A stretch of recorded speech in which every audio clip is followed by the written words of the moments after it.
welcome to another edition of Kyle Meredith with. It's the interview series presented by WFPK at WFPK.org, Consequence, and the Consequence Podcast Network. Thank you so much, as always, for making your way here, checking out the series. You know what to do. If you like what you see, hit that subscribe button. I put out 3 new interviews every single week, so it's a great way to keep up with all of your favorite artists. I got to tell you, I am so excited today to be talking with Susanna Hoffs about a brand new record. It's called Bright Lights. Hello. Hi. First off, congratulations. It's nice to have you back with new music again. Thank you. It's nice to be back. So what we've got here is a set of some amazing covers, most of them pre-80s stuff right here. And I don't know, I was thinking about the whole covers angle too. I'm always a little bit cautious that if I learn enough of my favorite songs, it's going to take the magic away from it a little bit. Like getting in there. Actors always talk about that with movies too. Like they, once they've done so many films, they can they watch a movie differently. As a songwriter yourself, is that ever there? Like when you hear these songs, you're going, oh, I don't know. Does it feel different at all? Well, I was just talking to someone else about this similar subject, and I was reflecting back on the fact that, it's probably true for most musicians that the way that they became musicians was because a result of their passion for music. So whether it was like me hearing the Beatles when my mom would bring home the actual vinyls back in the 60s because her friend worked at Capitol Records, and it was the soundtrack to my childhood, along with other music that I heard in the car on the radio. Like my exposure to music really informed my whole journey as a musician myself. So it is instinctive for me because I learned singing along to the radio or records in my room that I would listen to, and to the annoyance of my family, over and over again. Joni Mitchell records that are so beautiful and I love so much, but I would sing along and copy every single riff that she was doing as like a roadmap that I studied.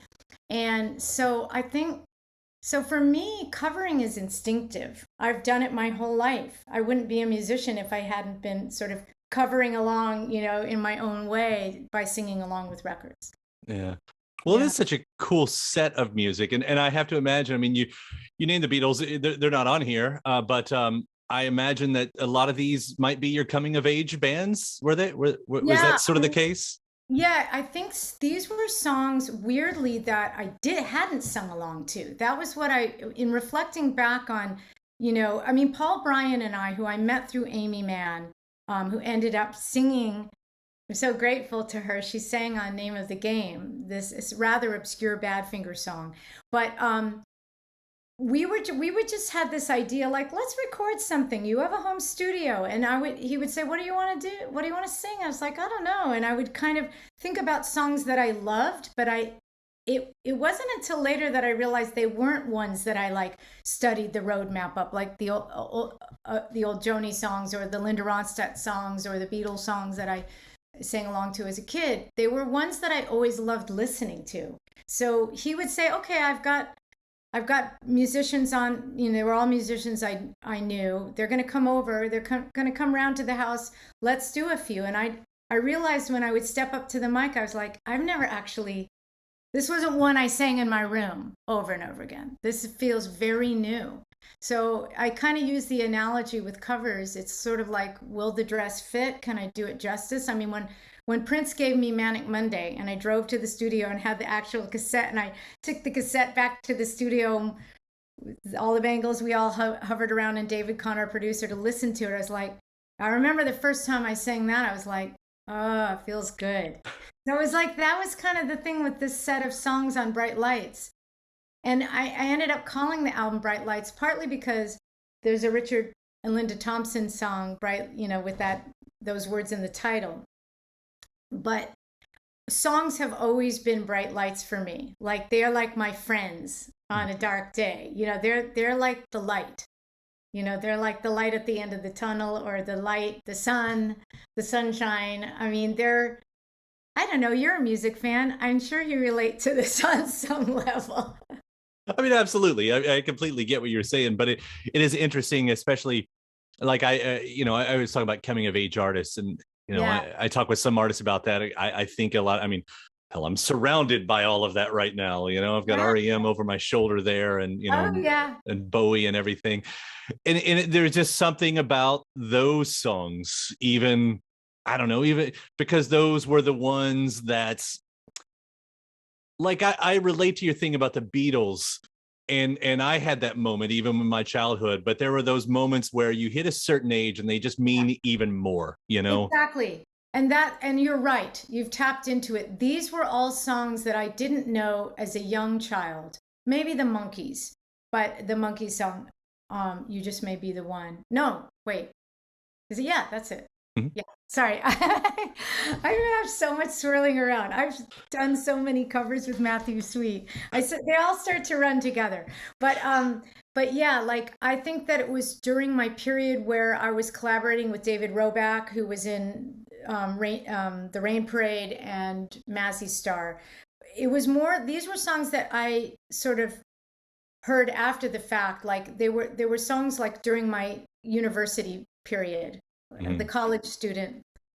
I went to UC Berkeley, so Berkeley was just like an amazing place to go to college in the 70s. Honestly, it was like scouring record stores, and it was pre-internet, and it was just like these treasures that you'd come home with. And so that's when and it was in the and then after that it was really in the 80s when the Bangles were starting to happen and were part of the Paisley Underground that I came to know Nick Drake, for example, Mhm. or even Big Star. Mhm. David was the one who turned me on to Syd Barrett and Nick Drake and Big Star. Yeah, and those two. So you take on Nick Drake, which I mean, there's such a frailty to that song right there, and Chris Bell too, with you and your Yes. sister. I mean, but of course, you've got this thing. I think you mentioned in the press release that it hadn't occurred to you that all these artists you were veering towards had sort of a tragic life in a Yeah, way. a Like, large percentage of them there were, either passed away very young or had, struggled with various things in their lives. And yeah, I mean, I know Pete Ham, who, took his own life at the age of 27. I mean, he had such a hard time dealing with, the music business, and, he was a sensitive soul. And I mean, it's such a tragic story. But yeah, I started to realize that there was a little bit of a through line there, but it made it even more sort of like touching to me, for me also to take these delicate little treasures and, try to make something beautiful up with my mm. own version, to And you absolutely honor them. do. Yeah, right. And that's what I was getting at too. Like with Nick Drake, with Chris Bell, because those songs do feel so much like a treasure. And again, I'll use the word frail too. Like, how do you approach those? Do you approach them differently than you would, something a bit more sturdy? Yeah, I think so. I remember because of the way that it was so casual, the way that we pieced together the record, it would be like the musicians are coming over, and they're like all friends of mine. It's like, come on, we'll all meet up at 11 a.m. On such and such a date, and I'd show up and I would sing along. Often for the first time I'd ever really sung the song while we were just all playing together. I'd be isolated, so my vocals, I wouldn't be singing over loud drums and stuff. But then when it came time to go and sort of go in and sing it down a few more times, I really took a few hours to kind of reflect on the story behind the song, and really sort of like, I don't know, I've never really talked about this before. It gets me a little bit emotional, but like especially in these songs that you've just mentioned. But like I really thought how tender and raw, the Chris Bell song is. How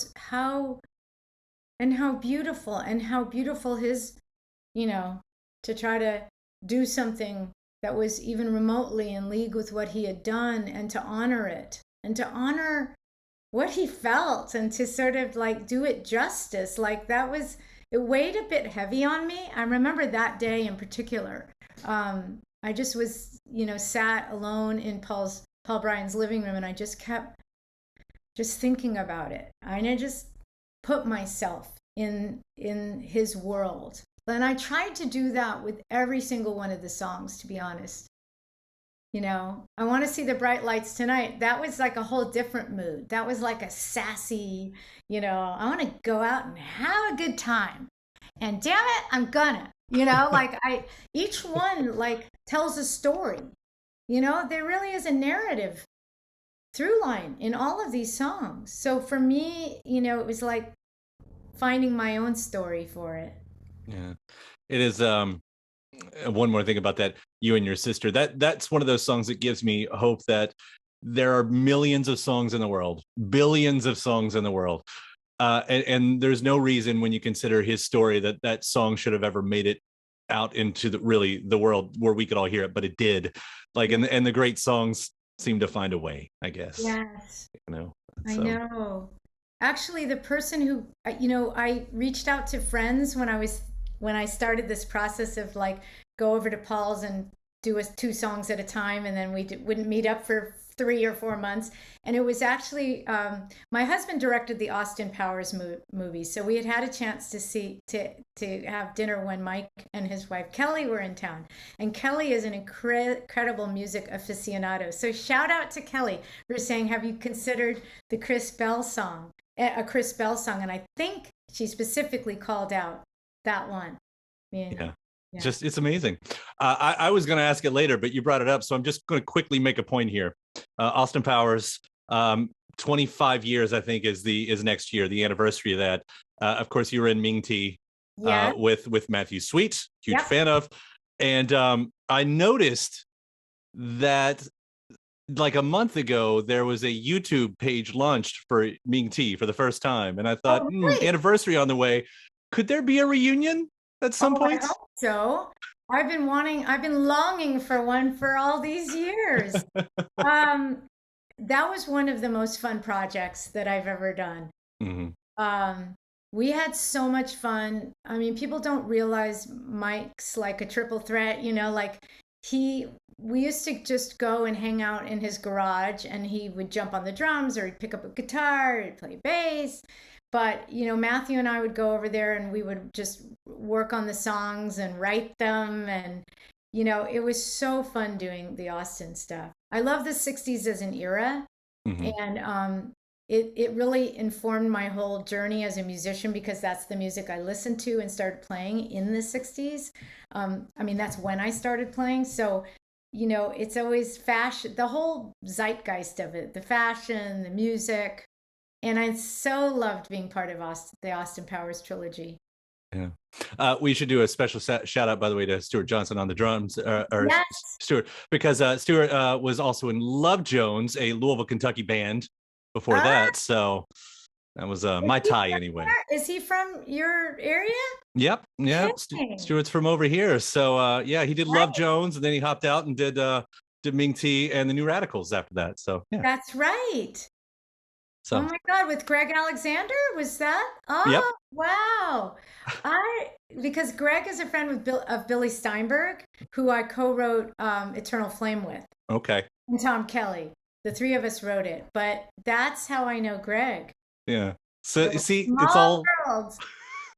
Well, I wrote down breadcrumbs here too, because it's also interesting seeing a few of the breadcrumbs that led into this record in other ways.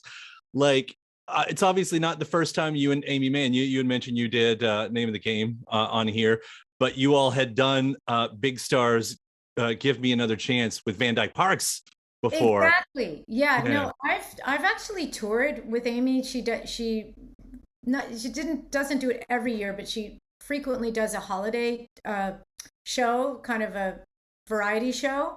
And so I've sung with Aimee many times.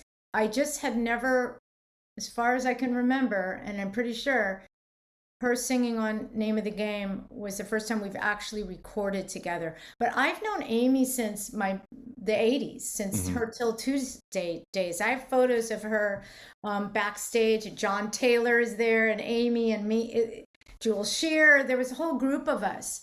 And I've always admired her so much. Her voice is so iconic. You hear one note of her singing and you know it's Aimee.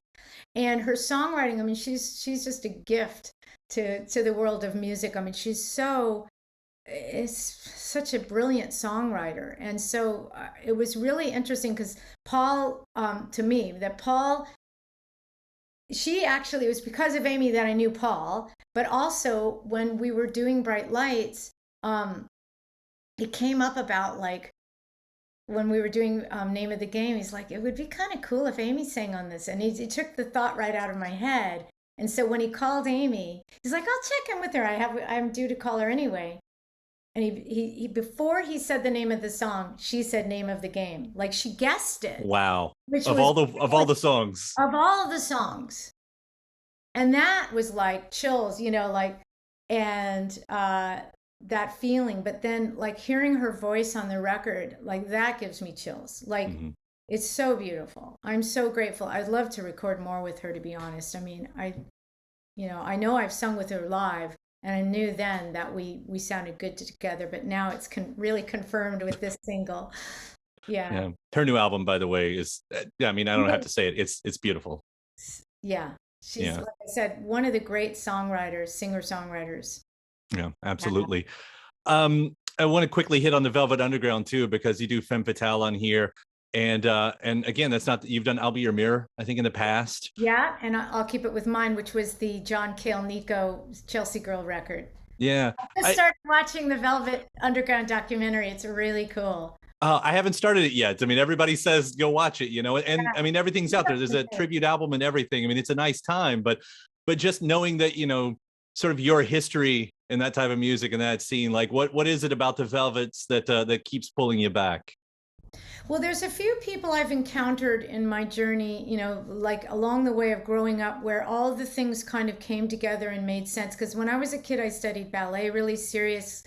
I did theater. I was an art major in college at UC Berkeley. I went to see the Patti Smith group at Winterland Ballroom in San Francisco. I was at the last Sex Pistols show, the final show there. Wow. So while I was a college student. And I think that the Velvet Underground, and we actually do the big, my version of Femme Fatale is actually the Big Star take on it. I don't know if that was clear when you heard it, but I think that band, along with Patti Smith, it was during formative moment in my life where it was all coming together, what I wanted to do with my life, because I knew I loved music.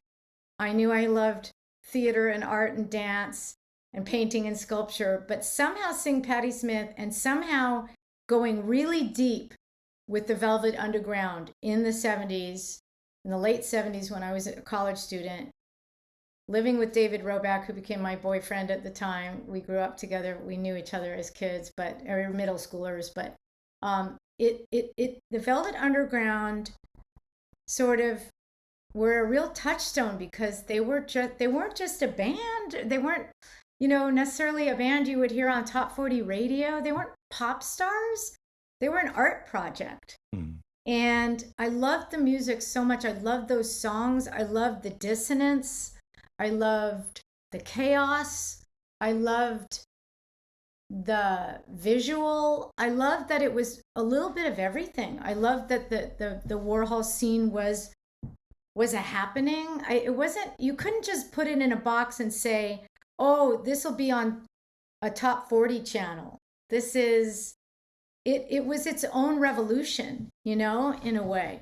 So it was kind of a revolution of the mind for me, but it all made sense. And so to this day, the Velvet Underground are really a seminal band for me. I don't know. I don't know. I just like that they pushed the envelope in the way that I was seeing things. When, you know, I think there is the music that you liked and the music that you became famous for and the perception. Did it ever feel like this push and pull, like even going back, like, you know, okay, so your self-titled record, I think, is celebrating 25 years this year, and you wrote this with Mark from Sparkle Horse, or produced some of it. Yeah. And again, here you've got another great underground artist. We're talking about the Velvet Underground. and then you lived on the pop charts, and there was probably, did it feel like there was this grand contradiction about maybe who you were and who they thought you were? Oh, definitely. Yeah, definitely. But the funny thing about the Bangles is we were always scrappy, even with our pop success. We were ultimately a garage band. We were formed in a garage. In fact, the night Vicky and Debbie first came over, that we decided that night to be a band, and we were scrappy. We were part of the Paisley underground scene. We played in clubs.